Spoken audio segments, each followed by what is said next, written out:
Muito bom dia. Irei fazer em primeiro lugar, um agradecimento ao convite para poder falar de um tema que me é muito caro, que é este que está aqui escrito. História das árvores, de onde vêm, como evoluíram e porquê é bom ser árvore. Esta apresentação está dividida em 5 partes. Primeiro vou discutir o que é uma árvore, convém.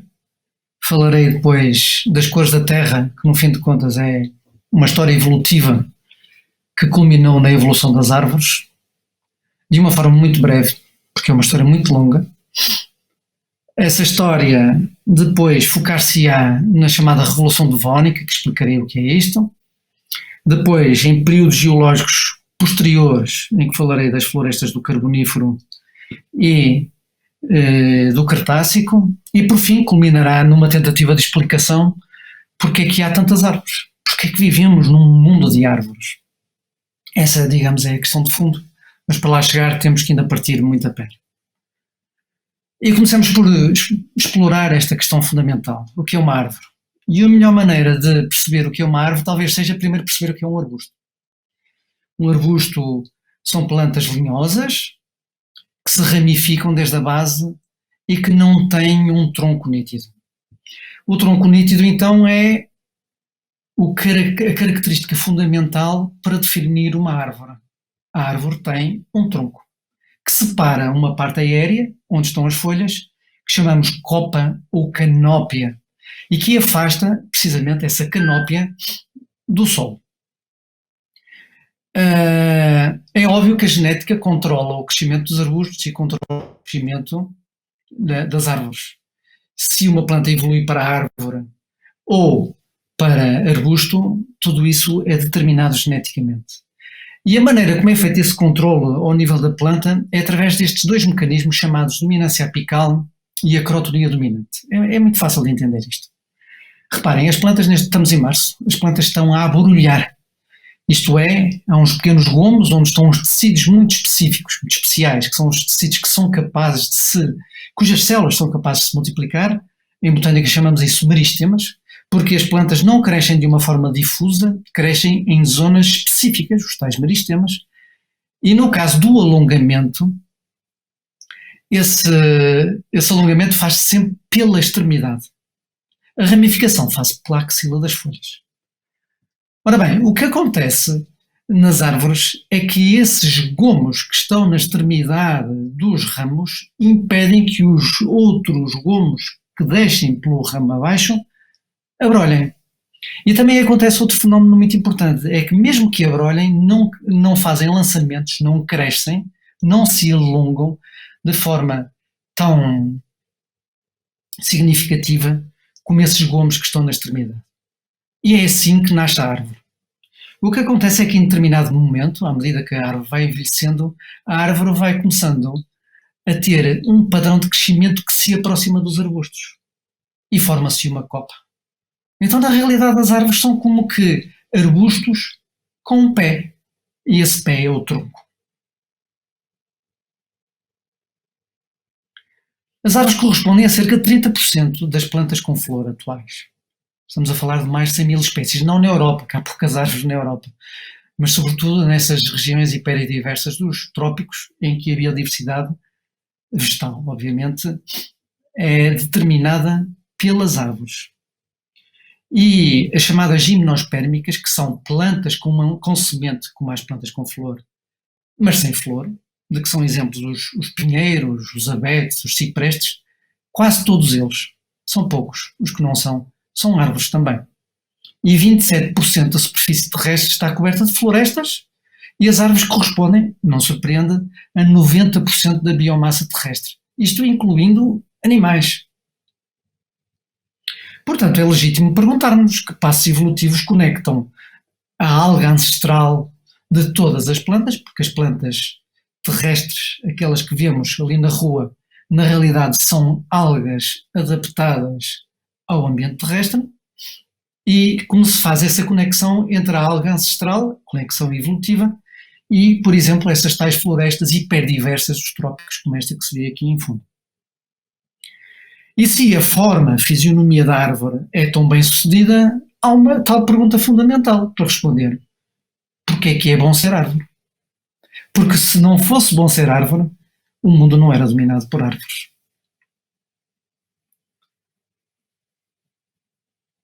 E começo por vos falar das cores da Terra, que é apenas um pretexto para vos falar da evolução das árvores. Não vou fazer aqui uma história evolutiva do planeta, que não faz sentido. Planeta que tem 4.500 milhões de anos, que a vida terá 3.500, 3.800 milhões de anos, mas há um momento-chave que estamos a falar muitos milhões de anos depois, estamos a falar 2.000 milhões de anos depois, em que há umas pequenas bactérias que evoluem, chamadas as bactérias azuis esverdeadas ou cianobactérias, bactérias essas que produziam uma substância tóxica chamada oxigênio, e esse oxigênio, quando começou a ser produzido por essas bactérias, encheu a atmosfera, e uma atmosfera que era rosada e uma superfície terrestre que era basicamente cinzenta, evoluiu lentamente para uma superfície terrestre de vermelho e para o céu azul, azul que vem da camada de ozono, que é oxigênio numa forma molecular peculiar. Essas bactérias azuis esverdeadas são muito importantes porque elas habitam o interior das células vegetais. São os cloroplastos. É onde se faz a fotossíntese, isto é, onde a energia luminosa é convertida em energia química. E essa é uma definição fundamental, aliás, parte, não total, do que é uma planta. Há 1.500 milhões de anos evoluem talvez um pouco mais, evoluem as algas verdes. As algas verdes são os ancestrais diretos das tais plantas terrestres que vos falarei. E estas algas verdes aventuram-se em terra, já passaram 3.000 milhões de anos, desde 3.500 milhões de anos, desde que o planeta solidificou e arrefeceu. E neste período geológico que está aqui, chamado Câmbrico, no final do Câmbrico, início de um outro período geológico chamado Ordovícico, é quando essas tais algas, mas já não eram algas marinhas, eram algas de águas doces, se atrevem a invadir o espaço terrestre. Estas primeiras plantas terrestres eram similares às chamadas hepáticas. Convido-vos a procurarem na internet, escrever hepática e saem-vos imensas fotografias. E uma delas é desta planta que está aqui, a chamada Marchantia polymorpha. Quem tem estufas em casa tem marchantias nos vasos. Ou, por exemplo, aqui mais no noroeste, em zonas um pouco mais úmidas, de clima mais benigno. E certamente as conhecem. Portanto, as primeiras plantas terrestres assemelhavam-se às marchantias, assemelhavam-se às hepáticas, e não tinham um sistema vascular. O sistema vascular vai aparecer muito depois, e já estamos a falar num período geológico subsequente chamado Silúrico. As plantas vasculares, o que é isto? São plantas que têm um sistema vascular. Não são veias e artérias como os homens e como os animais. Os animais que nos são mais próximos, porque nem todos têm, obviamente. Que têm, repito, um sistema vascular que faz a distribuição da água, dos nutrientes e dos produtos da fotossíntese que são realizados lá em cima nas folhas. E as plantas, num sentido lato, o reino das plantas, têm todos estes grupos de seres vivos que aqui estão. Alguns certamente conhecidos de quem vai à praia. As algas vermelhas, as algas verdes e o grupo mais tardio que evolui em termos evolutivos, que são as plantas terrestres, embriópsida. Porquê? Porque produzem um embrião. Mas esta cor esmeralda que caracteriza o planeta visto de longe, o planeta não é azul. O planeta é azul e verde. E com calotes brancas, obviamente, e com áreas mais amareladas por causa dos desertos. Mas sem dúvida que esta cor verde é uma característica fundamental do planeta. É definido precisamente pelas tais plantas terrestres vasculares, mas só se vai consolidar no Carbónico e vai começar a crescer, a coalescer, a expandir-se neste tal período anterior ao Carbonífero, ou Carbónico, as duas formas de dizer são corretas, chamado o Devónico. E é sobre isso que vou falar agora, a chamada Revolução Devónica. de uma forma muito breve. As primeiras plantas vasculares só tinham caule. Isto é muito curioso. E eram muito fininhas e pouco eficientes a fazer fotossíntese, porque o suicidio, basicamente, elas pouco sol eram capazes de capturar. Não vou estar a descrever em pormenor como se dá esta evolução, mas já acho que é muito interessante sabermos que primeiro evolui o caule, depois evolui a raiz e em seguida evolui a folha, porque as plantas só têm 3 órgãos fundamentais: raiz, caule e folha. A idade da raiz e a folha, veremos em seguida, são elaborações do caule. No final do Devónico, reparem, no Devónico aparece a raiz, a folha, o caule já tinha aparecido antes, tinha aparecido no Silúrico, e no final do Devónico aparece essa estrutura fundamental que é a semente, que é a característica das tais gimnospérmicas e angiospermicas. Esta evolução de tantas novidades teve um impacto enorme, quer na atmosfera terrestre, quer no clima. E um dos efeitos foi um arrefecimento brutal do planeta, arrefecimento que se deveu exclusivamente ao facto das plantas, agora mais eficientes com raiz e caule, serem capazes de capturar o dióxido de carbono na atmosfera, e esse dióxido de carbono ficou acumulado onde? Nos caules, nas folhas, obviamente, nas raízes, e muito importante, na matéria orgânica do solo, porque o solo é uma invenção devónica, e também, não vou explicar o mecanismo, nos carbonatos que foram acumular nos oceanos graças às plantas, por efeito das plantas. Vejamos, no início do Devónico as plantas não tinham raízes, nesta figura à esquerda, e no final do Devónico as raízes atingiam já 1 metro de profundidade. As raízes foram uma elaboração de quê? De caules que serpenteavam até pela superfície do solo, porque evoluía a partir de estolhos. Não vou estar a desenvolver isso em pormenor, mas é muito interessante esta evolução. O que é que quer dizer isto de um sistema radicular que entra em profundidade do solo? Quer dizer que as plantas têm à sua disposição mais nutrientes e têm à sua disposição, isto é muito importante, água. Enquanto que os briófitos, os musgos, as hepáticas, os antóceros, que são esses 3 grupos de plantas não vasculares muito primitivas, basicamente vivem em função da chuva que cai ou então em sítios úmidos, as plantas passavam o solo que armazenava água entre períodos de não chuva, que podiam ser bastante prolongados no tempo. E como é que evolui a folha? A folha evolui, a melhor maneira de imaginar a evolução da folha é uma pata de um pato. Temos os dedos e temos as membranas interdigitais a conectar os dedos dos patos, que são 5, obviamente, também, porque descendemos todos, mas nem todos, com membranas interdigitais, pela nossa ascendência comum. Mas aqui o que é importante, o que é que estas membranas interdigitais constroem a folha, e as nervuras que nós vemos é o que resta destes caules ancestrais. E, portanto, no Devónico começamos com plantas pequenas e acabamos, como estão aqui representadas, a Coxona, os Esterofilo, e acabamos com árvores que atingiram, por vezes, os 30 metros de altura. Esta representação é muito interessante, de um pintor checo, Zdeněk Burian, em que nos mostra, na sua imaginação, as paisagens no início do Devónico e as paisagens já com árvores no final do Devónico. Estavam estabelecidas as árvores. E as árvores foram dominantes nos períodos geológicos que se seguiram. No Carbonífero, mas antes disso, de falar do Carbonífero, reparem nesta imagem que temos Silúrico, Devónico, Carbónico e assim sucessivamente, cá estão os tais períodos geológicos. E reparem que há uma explosão de diversidade a partir do Carbónico e há uma diferenciação ali na final da vegetação, que é muito interessante.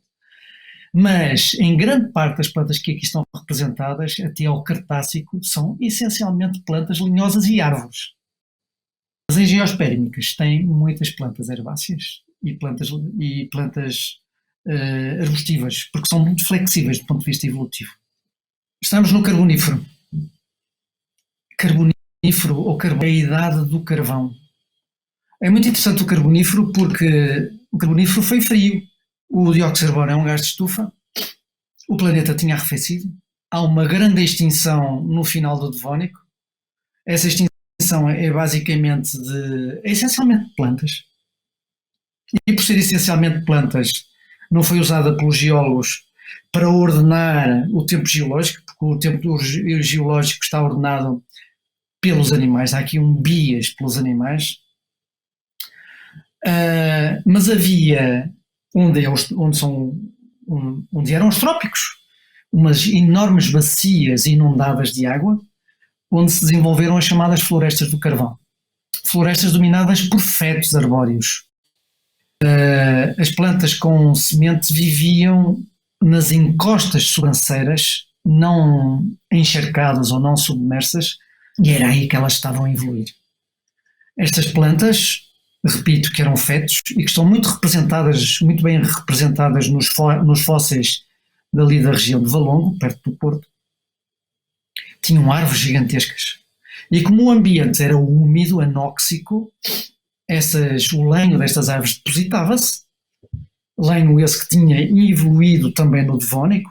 O lenho no Devónico evoluiu uma estrutura chamada câmbio, que é um meristema que permite o engrossamento em diâmetro das árvores. Depois podem seguir isso numa leitura mais cuidada dos slides. E incluíam plantas maravilhosas com representantes atuais, é muito interessante. Grupos com representantes atuais, e atualmente são plantas pequenininhas, mas no Carbonífero eram árvores que iam até 30 metros de altura. Segue-se depois o Pérmico, há uma extinção gigantesca, abrevio. Depois há o Mesozoico, que é conhecido pelo período de tempo geológico, é conhecido pelos dinossauros. Mas os botânicos, quando falam de Mesozoico, não estão a falar de dinossauros, obviamente. Estão a falar de gimnospémicas. Isto é, plantas com semente sem flor. Como referi, e como estão aqui representadas nesta figura, como os pinheiros, ou lá no fundo vêem-se araucárias, sequoias, em primeiro plano, grupos, talvez algum deles ancestral das atuais plantas com flor, não sabemos, e que, entretanto, se extinguiram. Os dinossauros pastavam gimnospémicas. O Mesozoico está dividido em Triásico, Jurássico e, finalmente, Cretácico. As plantas com flor terão evoluído antes, no Jurássico, talvez ainda antes, no Triásico, e viviam escondidas no subbosque das gimnospérmicas. E o que acontece é que no Cretácico elas saem do armário e diversificam-se brutalmente. Mas eram essencialmente plantas herbáceas, muitas delas aquáticas. Na realidade, as árvores angiospérmicas só vão aparecer após o Mesozoico, já no chamado Cenozoico. Já estamos a falar de períodos com menos de 63 milhões de anos. Temos aqui uma imagem de um bosque de notofagos no Chile, como exemplo destas florestas de angiospérmicas que já só vão aparecer, repito, no Cenozoico. Portanto, estamos prontos para responder à segunda pergunta que foi formulada no início da apresentação, é porquê é que vão ser árvores? Apenas um slide. As árvores evoluíram basicamente numa luta pela captura da luz.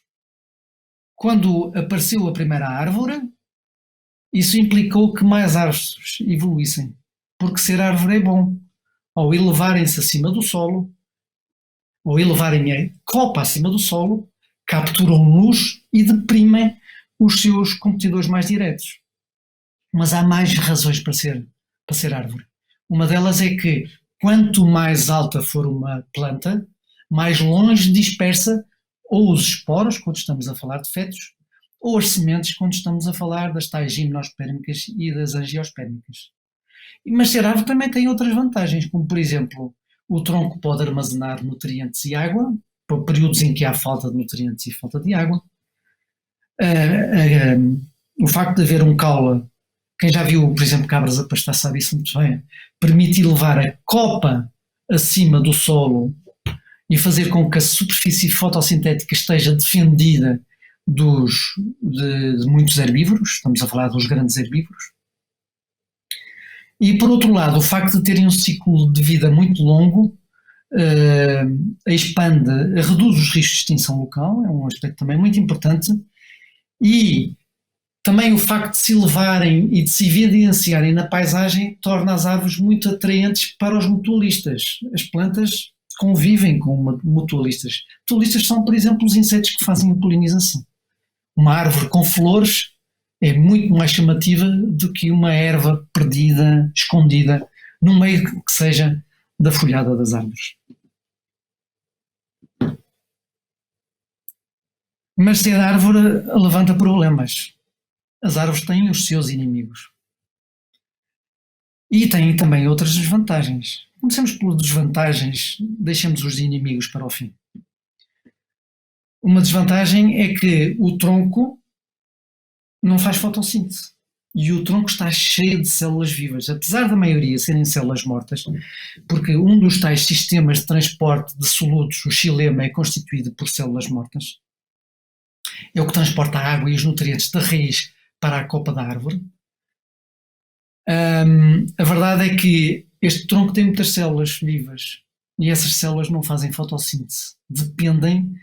Têm que ser alimentadas pelos produtos da fotossíntese feitos, montados lá em cima nas folhas.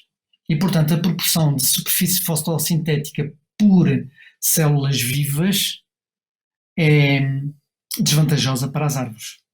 As plantas herbáceas, se vocês repararem, por exemplo, as gramíneas, conforme se vê nesta figura, são todas elas verdes. Faz fotossíntese tanto o tronco como faz a folha. E depois as árvores são sensíveis a catástrofes. Por exemplo, a temporais. Partem. Acumulam também muitas mutações somáticas nas células, isto é porque a radiação, conforme sabem, sobretudo a radiação ultravioleta, é altamente mutagénica. E isto é um problema que as plantas tiveram que resolver, mas é uma longa conversa. Por outro lado, estão permanentemente expostas a pragas e parasitas e ao efeito da herbivoria, porque acumulam grandes quantidades de biomassa que é apetecível pelos herbívoros. Algumas plantas aproveitaram-se destas falhas do corpo das plantas, e entre elas as gramíneas. E estou-me a aproximar no final desta história porque gosto particularmente de gramíneas. As gramíneas, já estamos a falar a meio do Cenozoico, concretamente num momento da história geológica da Terra muito importante chamado Miocénico, que é um período em que há uma alteração climática muito significativa do sistema terrestre, em que há a diferenciação de uma estação seca, e as gramíneas que viviam também dentro da floresta, como tinham vivido as plantas com flor, aproveitam-se e oferecem só fogo. E quando ardem, queimam as árvores. E ao queimarem as árvores, matam as árvores, ou então matam a regeneração das árvores. E abrem clareiras que são um habitat de regeneração das gramíneas. Primeiro as gramíneas serviram-se do fogo, mais tarde serviram-se, como se vê nesta figura, dos grandes herbívoros para manter essas clareiras abertas e por intermédio dos grandes herbívoros, cujos descendentes são as vacas, as cabras e as ovelhas, requeriam esse tal habitat de regeneração. É muito interessante, porque quando se dá a abertura das florestas, há várias espécies de animais que descem, vários grupos, várias linhagens, mais corretamente, que descem das árvores para ocupar estes espaços de clareira. E entre eles estavam os ancestrais, os nossos ancestrais diretos, os macacos que desceram das árvores e que vieram para o solo habitar essa clareira. Esta longa história que tentei reduzir a poucos minutos pode ser encontrada em várias referências bibliográficas. Ofereço-vos aqui 4 referências de fácil acesso e termino agradecendo a vossa atenção e espero que de algum modo o gosto pela explicação de como são as plantas, como funcionam e porque são como são, esse bichinho tenha entrado e tenha sido um estímulo para novas aprendizagens.